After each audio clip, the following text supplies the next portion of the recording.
Beauty is a creation from God, of which we can only see from our hearts through our eyes.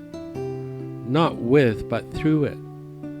It is only felt when we allow our senses to envelop it completely.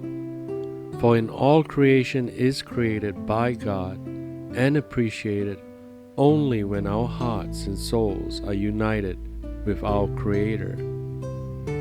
We are witnesses to the wonder and glory of God and His creation. We ourselves are part of that creation.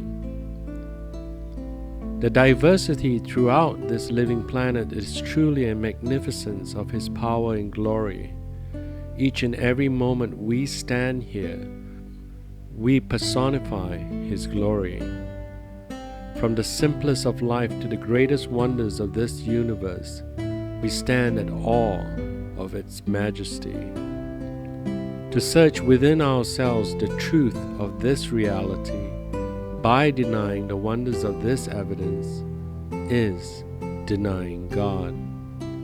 And it does not remove the fact that the experiences we feel, touch, taste, hear, and smell are in fact the testimony that we are inevitably trying to deny. From a smile of a child to the glory of the night sky, our outward subjective expression of ourselves is testimony to the objective expression within ourselves, that God Himself dwells with us.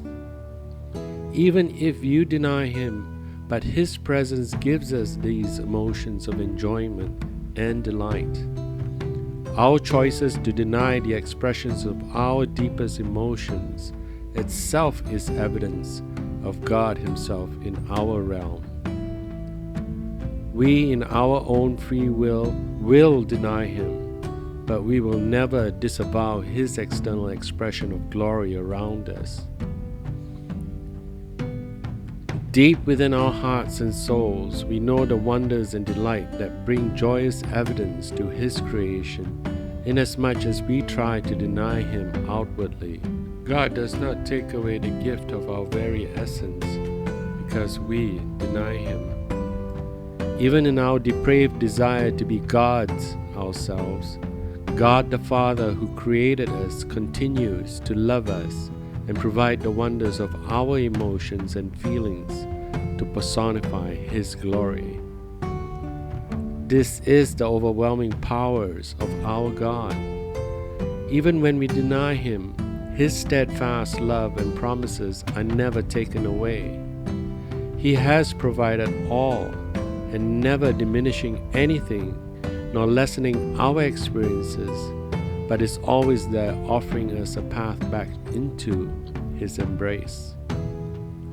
From the beginning of time, we were given a task to uphold and walk in purity of His creation, but we walked away from our intended destiny.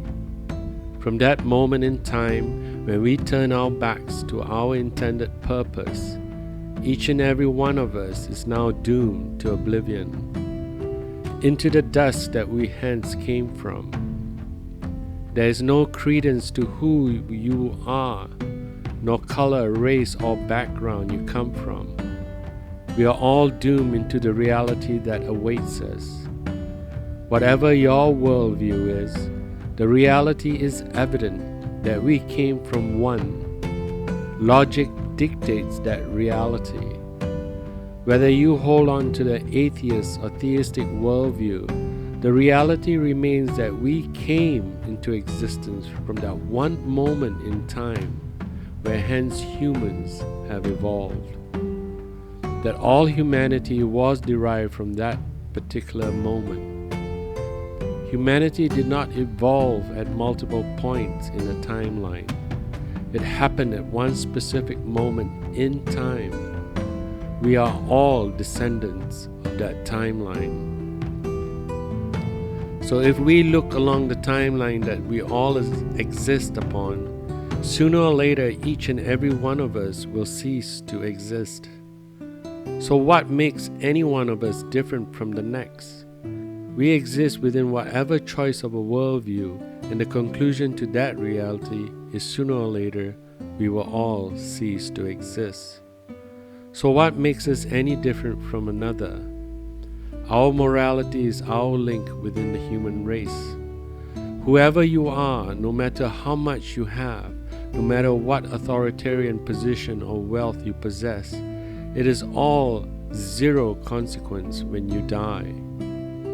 When the reality of our existence is based on the universal commonality of our morality, what makes you think that it matters after you die? The answer to all questions will be answered when morality opens the door to all the answers. What makes you think that if we evolve from a single beginning, that we in all our diversity will be judged by that diversity? What makes your color, race, wealth, position, and all other diversities would matter when we walk into the next realm of our existence? God will judge us all, no matter who you are, what you are, your race, your color, your wealth, your position. For before God you shall be in the same condition when you came into this world, naked and bare and burdened by all your deficiencies and sins. Whoever believes that superiority of race, wealth, and position will be judged by your indiscretions of this world is only deceiving themselves by their own standards of depraving and subjugating others, to control and cause harm, pain, and suffering to your fellow brothers and sisters. What God proclaimed just, holy, loving, righteous, pure, and the personification of everything that is perfect, would even condone such a belief? That realization of our own depravity will give us the first step in coming before God in our humility and submission. Let us not forsake our destinies by the depraved desires of this world when we have an eternity to look forward. Do what was intended for us, to love and honor our Lord, our God, and neighbor as ourselves.